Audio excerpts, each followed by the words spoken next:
Hello बच्चों, मैं आशीष गुले आपका केमिस्ट्री टीचर। आज हम डिस्कस करने वाले हैं कुछ फिजिकल प्रॉपर्टी जो हमारी पेंडिंग रहती थी, और उसके बाद हम कंटिन्यू करेंगे अपनी क्लास को केमिकल प्रॉपर्टीज की तरफ। अब बात करते हैं कलर फ्लेम। कलर फ्लेम क्या होता है भाई? फ्लेम मतलब कि आपने देखा होगा कि रेनबो बनता है, तो रेनबो में क्या होता है? मिक्सचर ऑफ कलर्स, यानी कि बहुत सारे कलर्स उसमें क्या होते हैं, अलग अलग अपना बैंड बना रहे होते हैं। यहाँ पे क्या होगा कि जैसे कोई भी एक मेटल होगी, वो अपनी एक आइडेंटिटी शो करेगी देखने में। मान सपोज फॉर एग्जांपल के लिए बात कर लें, कोई मेटल हमारे पास है और वो मेटल कैसी है? कलरलेस, या उस मेटल पे मान लो व्हाइट कलर आ रहा है, जनरली देखने से बता रहा हूँ मैं, देखने की, ठीक है। बट जब आपने उसके साथ कोई रिएक्शन कराई, या जब आपने उसके इलेक्ट्रॉन्स को क्या किया, स्प्लिट करना स्टार्ट किया, ठीक है, जब आपने उसके इलेक्ट्रॉनों के साथ, यानी कि जब आपने उसके अंदर इलेक्ट्रॉन डालने स्टार्ट किए या उससे इलेक्ट्रॉन निकालने स्टार्ट किए, तो वो थोड़ा सा हीट हो जाता है, ठीक है, क्योंकि हम एनर्जी लगा रहे हैं, हम इंथैल्पीज लगा रहे हैं। तो उसकी वजह से उसके अंदर क्या होता है? कलर फ्लेम बनता है, मतलब एक कलर की विजिबिलिटी शो होती है, ठीक है। आपने देखा होगा कि जैसे नोबल गैसेस ज्यादा कलरलेस, नोबल गैसेस क्या होती हैं? कलरलेस होती हैं। पर जब उनको यूवी लाइट की प्रेजेंस में लेके जाओगे तो उनके अंदर से क्या एक कलर शो होगा। किसी के अंदर ब्लू कलर शो होगा, किसी के अंदर ऑरेंज होगा, येलो होगा, रेड रेडिश कलर भी आने स्टार्ट हो जाते हैं। तो अलग अलग नोबल गैसेस की अलग अलग प्रॉपर्टीज होती हैं, ठीक है। अच्छा, पहली बात तो ये भाई, कलर फ्लेम शो किस लिए करते हैं? Why you have need to show the colour flame. तो कलर फ्लेम शो करने का इनका सबसे बड़ा जो रीजन है, वो इनके लास्ट ऑर्बिटल में जो अनपेयर नंबर ऑफ इलेक्ट्रॉन होते हैं ना, वो इनके लिए सबसे बड़ा रीजन होते हैं। जो अनपेयर नंबर ऑफ इलेक्ट्रॉन होते हैं, वो इनके लिए सबसे बड़ा रीजन होते हैं कि जिसकी वजह से वो कलर फ्लेम शो करते हैं। अब बात कर लेते हैं किस लिए करते हैं। जैसे भाई लिथियम है वो रेडिश कलर शो करता है, सोडियम है वो येलो कलर शो करता है। एंड अब देखो, सोडियम क्लोराइड के अंदर, सोडियम तो आपने देखा होगा बिल्कुल सिंपल, यानी कि क्रिस्टल व्हाइट फॉर्म के अंदर होता है, ठीक है। तो ये कैसे शो करेगा? पर जब इसकी प्रॉपर्टीज को आप डिस्कस करेंगे तब आपको पता चलेगा, जब आप इसको नेचर में देखेंगे तब आप इसको आप जज कर पाएंगे कि ये कैसा कलर, येलो कलर शो कर रहा है, तो कब कर रहा है, ठीक है। जब आप पोटासियम की बात करते हैं तो वॉयलेट कलर शो करता है, रुबिडियम की बात, वॉयलेट एंड द सीजियम आपके पास इस तरीके का कलर शो करता है। तो उसके बाद अब इनके अंदर ऐसा क्यों होता है, ये इस तरीके के कलर शो क्यों करते हैं, तो इसकी बात कर लेते हैं कि भाई इनके अंदर ये क्या होते हैं? हाईली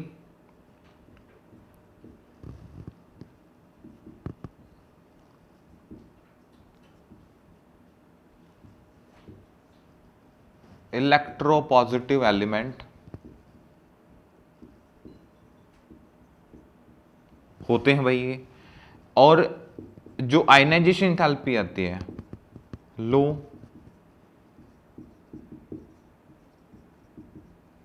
आयनाइजेशन एंथैल्पी,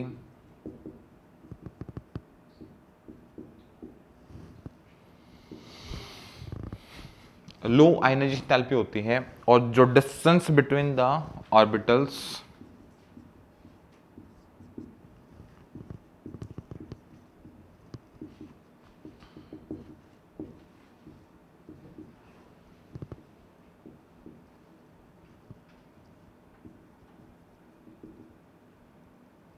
ऑर्बिट के बीच में कर लें,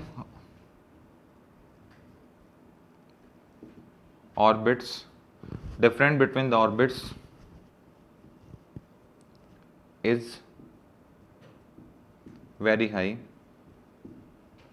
जो डिफरेंस होता है वो क्या होता है? बहुत ही ज्यादा होता है। When we apply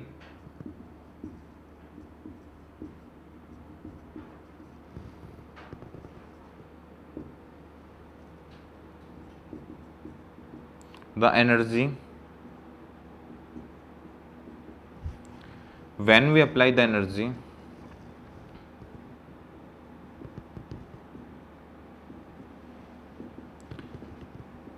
split the electron, या जब आप उसको हम बोल सकते हैं कि जंप द इलेक्ट्रॉन, जब स्प्लिट करते हैं हम इलेक्ट्रॉन्स को, सो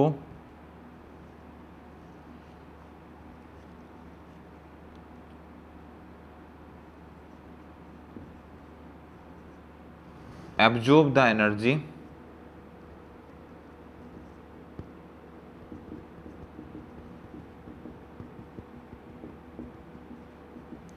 absorb the energy and show the color। ठीक है, next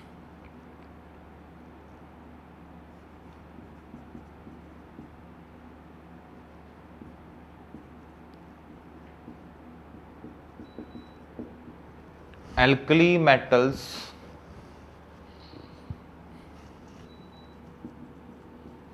show the color flame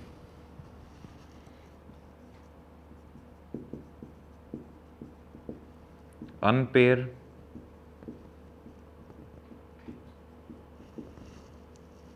number of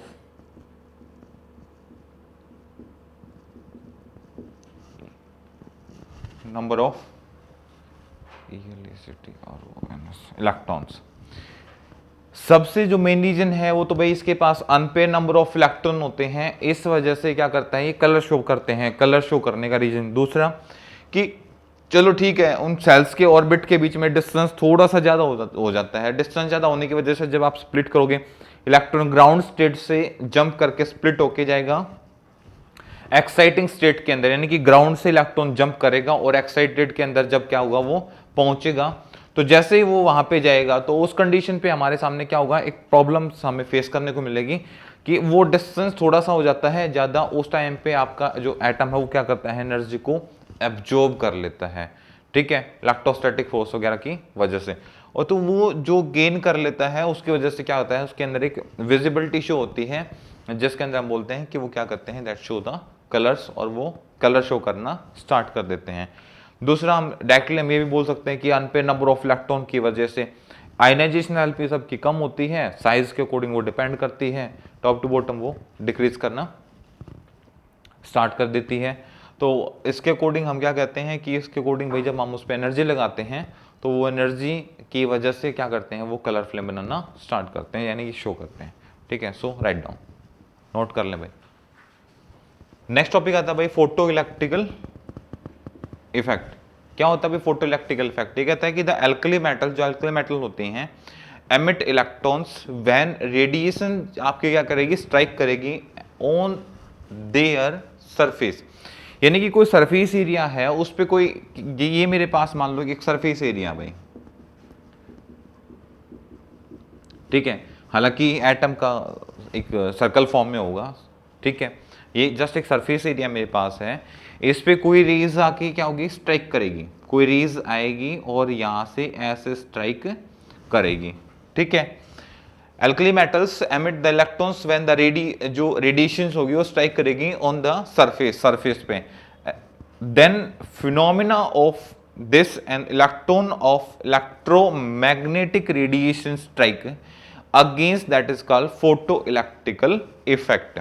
ठीक है, और यहां पे एक जनरल नॉलेज की बात भी हमें सीखने को मिल जाती है कि वो उनसे वाली कि caesium is frequently use in solar cell. अब सोलर सेल आपको पता है कि सोलर सेल का पाथ फंक्शन और इलेक्ट्रिकल सेल का path function that will be difference. दोनों का पाथ फंक्शन अलग अलग होता है, यानी कि दोनों में जो हम एक प्रोसेस करते हैं, काम करते हैं, वो क्या होता है, दैट विल बी डिफरेंट, अलग अलग होता है। नेचर दोनों का अलग होता है, प्रॉपर्टीज अलग होती हैं, और उनके अंदर जो केमिकल रिएक्शन होती है वो भी थोड़ी सी डिफरेंस होती है, वो भी हम डिस्कस करेंगे।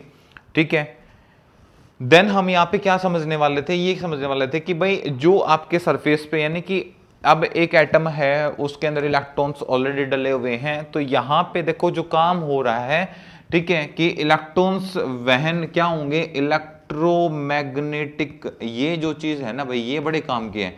इलेक्ट्रोमैग्नेटिक रेडिएशंस वहां पे क्या करेंगे, स्ट्राइक्स करेंगी।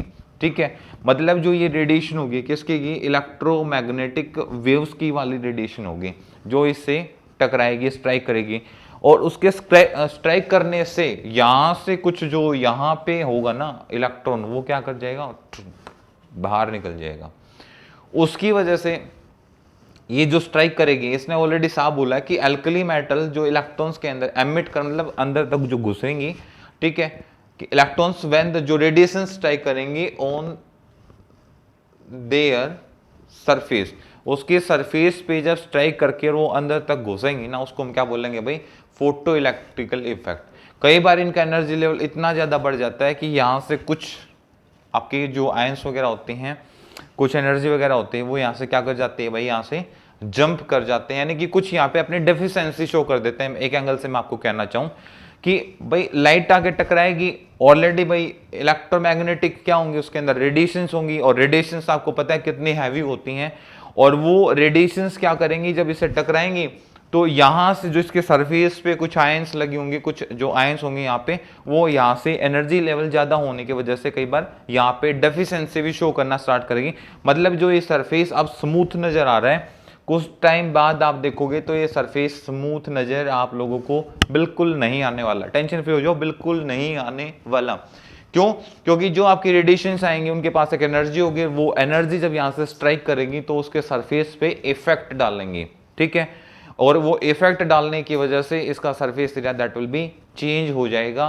तो that is a photo electrical effect होता है, यानी कि किसी इलेक्ट्रोमैग्नेटिक रेडिएशन का किसी सरफेस, स्मूथ सरफेस पे आके स्ट्राइक करना, ठीक है, क्या कहलाता है आपके लिए, फोटो इलेक्ट्रिकल इफेक्ट कहलाता है, ठीक है। सबसे बड़ा एग्जांपल हमने डिस्कस किया कि भाई सीजियम एक सबसे बड़ा इलेक्ट्रोपॉजिटिव एलिमेंट है। देखो जब बात करते हैं एलिमेंट की तो कुछ उसके बारे में बेसिक नॉलेज आपके पास आनी चाहिए दिमाग में कि भाई सीजियम कौन है, फर्स्ट ग्रुप का एलिमेंट है, लास्ट में जाते हैं तब हमारे पास एलिमेंट मिलता है, और पूरी पीरियोडिक टेबल में सबसे बड़ा इलेक्ट्रोपॉजिटिव एलिमेंट है। जब आप एक टॉपिक को दूसरे टॉपिक के साथ कनेक्ट करते हो, जोड़ते हो, अपनी लाइफ के डेली रूटीन की प्रैक्टिकल जो थिंग्स हैं उनके साथ आप जोड़ते हो, तो कहीं ना कहीं वो चीज़ें इम्प्लीमेंट होती हैं, मतलब वो चीज़ें ग्रो करती हैं, वो चीज़ें आपको हेल्पफुल करती हैं याद रखने में, लर्निंग पावर को ग्रो करने में, दूसरा कॉन्सेप्ट को अंडरस्टैंडिंग करने में। अब देखो यहाँ पे तो सिर्फ ये लिखा होता है caesium is frequently use in solar cell, अब मुझे तो याद हो गया कि भाई सोलर सेल में इसका यूज किया जाता है। अब इससे पहले जब हमने प्रॉपर्टी पढ़ी थी तो हमने ये पढ़ा था कि भाई ये इलेक्ट्रोपॉजिटिव होता है, इसका साइज बड़ा होता है, ये फर्स्ट ग्रुप का एलिमेंट है। तो जब ये सारी बातें पढ़ी, अब ये सारी बातें यदि मैं यहाँ पे सीजियम को देख के रिकॉल कर लेता हूँ तो वो कॉन्सेप्ट डेफिनेटली मेरा क्या हो जाता है, रिकवर हो जाता है। और हमें करना क्या होता है, हमें यही तो करना है कि जो हम प्रैक्टिस कर रहे हैं, यानी कि हमें ज़्यादा कंटेंट, मतलब ज़्यादा जो कंटेंट है सिलेबस हो वो ज़्यादा, मतलब एक दिन पढ़ने की ज़रूरत नहीं है, रूटीन बना के रखें। मतलब कुछ ऐसी हैबिट्स हैं जिनको आप डेवलप करेंगे तो डेफिनेटली आपकी लाइफ में कुछ प्रॉब्लम्स होंगी, जैसे कुछ समझ में नहीं आ रहा होगा, वो चीज़ें आपकी सोल्व होना स्टार्ट हो जाएंगी एंड आपके लिए वो चीज़ें बड़ी बेनिफिशियल रहने वाली हैं। इसलिए मैं आपसे ये कह रहा हूँ कि जितना भी आप पढ़ रहे हैं, जितना आप पढ़ना चाह रहे हैं, जितना टाइम आप यूटिलाइज करना चाह रहे हैं, उसको ऑथेंटिक बनाएं, मतलब पूरा 100% कंसंट्रेशन हमें अपने टॉपिक को देना है। देन उसके बाद आपको लॉन्ग टर्म तक स्टडी नहीं करना है कि आप 2 घंटे 3 घंटे आप एक ही चैप्टर को रिवाइज कर रहे हो। बेटर ऑप्शन ये है कि आप स्लोट्स के अंदर पढ़िए, 40 to 50 मिनट का एक स्लोट बनाइए कि 50 मिनट पढ़ना है, 10 मिनट ब्रेक लेना है, फिर 50 मिनट आपको स्टडी करनी है, फिर आपको 10 मिनट ब्रेक लेना है, ठीक है। इस तरीके से ये बिल्कुल थ्योरेटिकल चैप्टर है, कोई न्यूमेरिकल बेस्ड क्वेश्चंस यहाँ से नहीं करने हमें, बस जो आप कर रहे हो उसको आप आराम से आपको रिवाइज करना है और आपको लर्न करने की कोशिश करनी है कि साथ साथ आप उन प्रॉपर्टीज को लर्न करें ताकि जब हम क्वेश्चंस अटेम्प्ट करेंगे तो क्वेश्चन इजीली से हम कर पाएं, ठीक है भाई। राइट डाउन कीजिए, फिर हम नेक्स्ट टॉपिक पे आते हैं। नेक्स्ट भाई हमारे पास आता है लैटिस एंथैल्पी। लैटिस एंथैल्पी के अंदर क्या होगा भाई, हमारे पास the lattice enthalpy also depend on the size of ion and its charge, ठीक है, कि जो आपके एटम का साइज है, जैसे मान लो फॉर एग्जांपल मैं नाइट्रोजन की रिएक्शन हाइड्रोजन के साथ करा रहा हूँ, ठीक है, तो जितने भी मेरे पास प्रोडक्ट बनेंगे वो मेरे लिए क्या होंगे, अनस्टेबिलिटी शो करने की ज़्यादा टेंडेंसी रखेंगे। क्यों? क्योंकि नाइट्रोजन एंड द हाइड्रोजन के साइज में जो मुझे डिफरेंस देखने को मिलेगा वो कुछ ज़्यादा होगा। और जितना एक एटॉमिक स्ट्रक्चर में एटम्स के बीच में जो डिफरेंस होता है वो उसको ज़्यादा डिस्टर्ब करने की कोशिश करता है, मतलब अनस्टेबिलिटी वहाँ पे ज़्यादा हमें शो होती है।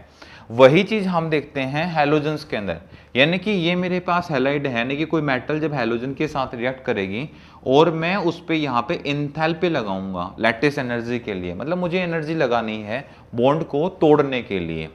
अब बॉन्ड तोड़ने के लिए जब मैंने यहाँ पे एनर्जी लगाई है तो मेरी मेटल यहाँ पे आयंस के अंदर कन्वर्ट हो रही है और हैलोजन यहाँ से क्या हो रहे हैं, सेपरेट हो रहे हैं। तो उसके बाद क्या कहता है कि the lattice enthalpy of ionic solid. अब देखो यहाँ पे ये भी मेरे पास एक स्पेशल फैक्टर निकल के आता है कि ये जो डिस्कस कर रहा है वो आयनिक सॉलिड के बारे में बात कर रहा है, क्योंकि मतलब टॉप टू बॉटम, यानी कि यदि मैं हैलोजेंस को टॉप से लेकर और बॉटम की तरफ मूव करना स्टार्ट करूंगा तो मेरे पास जो मेटल्स होंगे, हैलोजेंस होंगी, जो वो मेटल के साथ रिएक्ट करेंगी तो मैक्सिमम वो टेंडेंसी रखेंगी कोवलेंट बॉन्ड बनाने की। बट यदि मैं बात कर रहा हूं अपर सेकंड ग्रुप की, थर्ड ग्रुप एलिमेंट की, तो वो टेंडेंसी रखते हैं आयनिक बॉन्ड फॉर्मेशन करने की। तो ये कह रहा है कि जो लैटिस एंथैल्पी है वो आयनिक सॉलिड है द सेम आयन, कि आयंस मेरे पास क्या होने चाहिए। अभी मैंने आपको बताया यदि हमें किसी केमिकल, यानी कि जो आपके पास कंपाउंड है या जो हम केमिकल रिएक्शन करा रहे हैं और उसमें हमें चाहिए स्टेबिलिटी, कि वो प्रोडक्ट स्टेबल रहे लॉन्ग टर्म तक, उसके अंदर स्टेबिलिटी, यानी कि उसी प्रॉपर्टी उसी नेचर को वो क्या करें, शो करें। तो हमें क्या चाहिए, सेम नेचर वाले चाहिए। उनका नेचर क्या होना चाहिए, साइज सेम होना चाहिए, एंथैल्पीज अप्रोक्सीमेटली मैच करनी, मतलब सेम होनी चाहिए, मैच कर रही हूँ, मेल्टिंग बॉइलिंग पॉइंट अप्रोक्सीमेटली उनके नेचर के अकॉर्डिंग मैच कर रहा हो।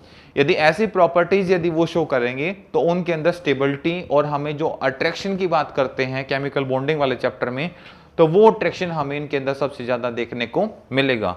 यदि साइज इंक्रीज या डिक्रीज करना स्टार्ट कर देगा तो जो अट्रैक्शन होगा वो वीक होना स्टार्ट हो जाएगा, और जितना वीक अट्रैक्शन होगा उस कंपाउंड के अंदर आपको स्टेबिलिटी उतनी ही आपको कम देखने को मिलेगी।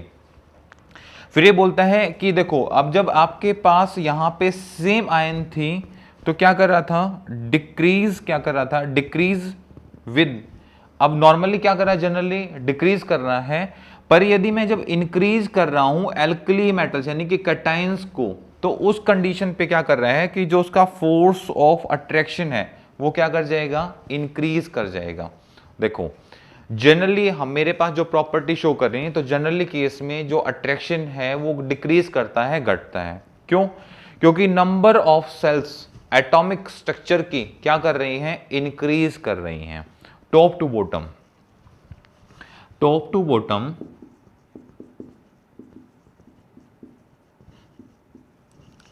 साइज विल बी इंक्रीज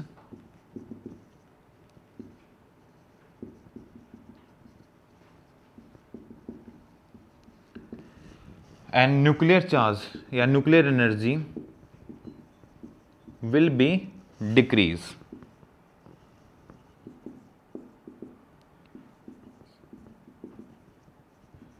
किस एंगल से, फोर्स ऑफ अट्रैक्शन।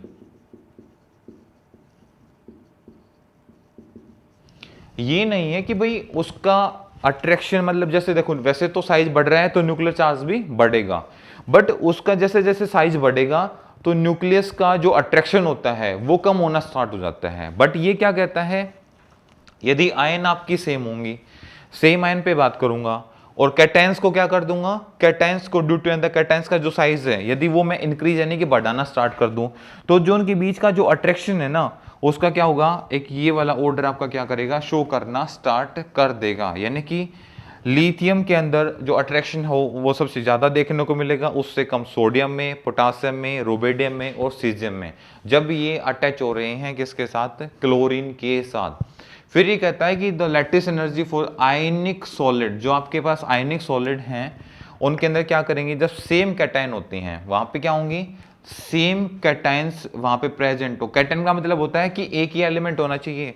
जैसे मैंने यहाँ पे सिर्फ सोडियम लिया हुआ है, यहाँ पे मैंने क्या लिया था, सेम एनाइन, सभी के साथ क्लोरीन ने रिएक्ट किया था, क्योंकि डिफरेंट किसी एटम के साथ या किसी एलिमेंट के साथ यदि मैं यहाँ पे रिएक्ट कराऊंगा तो उसकी रिएक्टिविटी, उसका नेचर अलग होगा। अब मान लो सपोज करते हैं यहाँ पे NaCl है, यहाँ पे मैं फ्लोरीन ऐड कर देता हूँ, तो फ्लोरीन अपने आप में अनस्टेबल कंपाउंड है, अनस्टेबल होने की वजह से उसकी reactivity already compare to different metal सबसे ज्यादा होती है, तो ये ऑर्डर को फॉलो अप नहीं करेंगे। अब यहाँ पे हमने क्या लिया था, सेम एनाइन, यहाँ पे हमने सेम एनाइन ली थी, एनाइन के ब्याह पे मैंने कैटायन का साइज बढ़ाया था, तो ऑर्डर ये फॉलो कर रहा था। अब मैंने क्या किया है कि यहाँ पे सेम, अब कैटायन, अब पहले हमने एनाइन को सेम किया था, अब हम क्या कर रहे हैं, कैटायंस को सेम कर रहे हैं, ठीक है, और फिर इंक्रीज कर रहे हैं एनाइन के साइज को, मतलब हैलोजेंस के साइज को बढ़ा रहे हैं, जैसे फ्लोरीन आ गया, फिर क्लोरीन, फिर ब्रोमीन और फिर आयोडीन। तो उसके केस में क्या हो गया, जब एनाइन कैटायंस मेरी सभी में क्या होंगी, सेम होंगी, और एनाइन क्या हो रही है, चेंज होती जा रही हैं, तो उसके हिसाब से ये कह रहा है कि जो आपकी लैटिस एंथैल्पी लगेगी वो फ्लोरीन पे सबसे ज्यादा लगेगी, क्लोरीन पे उससे कम, ब्रोमियम पे उससे कम, और आयोडीन पे सबसे कम। यानी कि that is the depend on nature of size, यानी कि जो आपके एटॉमिक साइज का जो नेचर होगा ये उस पर डिपेंड करेगी। साइज जैसे जैसे इंक्रीज करेगा, नंबर ऑफ सेल्स साइज के अंदर इंक्रीज करेंगी, तो उस कंडीशन पे जैसे साइज इंक्रीज करेगा तो न्यूक्लियस का एटॉमिक जो होल्ड होगा वो क्या कर जाएगा, दैट विल बी डिक्रीज, यानी कि घटना स्टार्ट कर देगा, होल्डिंग कम होगी, वहां पे स्टेबिलिटी भी उसके अकॉर्डिंग वहां पे क्या होगी, कम होगी। यानी कि जो मैं इंथैल्पीज लगाऊंगा, यहाँ पे एनर्जी लगाऊंगा, तो मुझे यहाँ पे लास्ट यानी कि आयोडीन पे मुझे सबसे कम लगाने की जरूरत होगी। एंड डिफरेंट केस में मैं देखता हूँ फ्लोरीन वाले में, तो फ्लोरीन पे यहाँ पे मेरी इंथैल्पी है वो सबसे ज्यादा लग रही है। दूसरा कि जो एनर्जी मैं लगा रहा हूं यहाँ पे बॉन्ड डिसोसिएट करने के लिए, कंडीशन मेरे पास क्या है, इसके अंदर बॉन्ड कैसा होना चाहिए, आयनिक बॉन्ड फॉर्मेशन होना चाहिए। एंथैल्पी लगाने पे सॉल्यूशन जो मेरे पास जो एटम होंगे वो कन्वर्ट हो जाएंगे यहाँ पे आयंस के अंदर, ठीक है। तो जब मेरे पास एनाइन सेम होंगी, कैटायन को चेंज कर रहा हूं तो ऑर्डर ये फॉलो करेगा, और जब मेरे पास कैटायन सेम है और एनाइन को मैं चेंज कर रहा हूं तो मेरे पास ये ऑर्डर फॉलो करेगा। और लैटिस एंथैल्पी इन दो ऑर्डर्स को फॉलो करती है, इसलिए इसने क्या बोला कि the lattice enthalpy also depend on the size, ये साइज पे डिपेंड करती है एंड इट्स आयंस के चार्ज पे, यानी कि उसके ऊपर जो चार्ज आ रहा है वो कितना आ रहा है। क्योंकि चार्ज का मतलब क्या है कि कोई एटम आप यहाँ पे यूज करेंगे, ऑलरेडी आप उस पर डेल्टा एच लगा चुके हैं।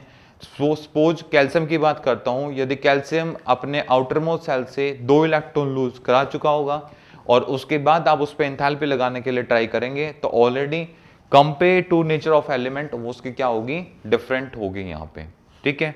नोट कीजिए भाई एंथैल्पीज, और यहाँ पे हमारे फिजिकल प्रॉपर्टीज कंप्लीट होती हैं। Let me start chemical properties of alkali metals.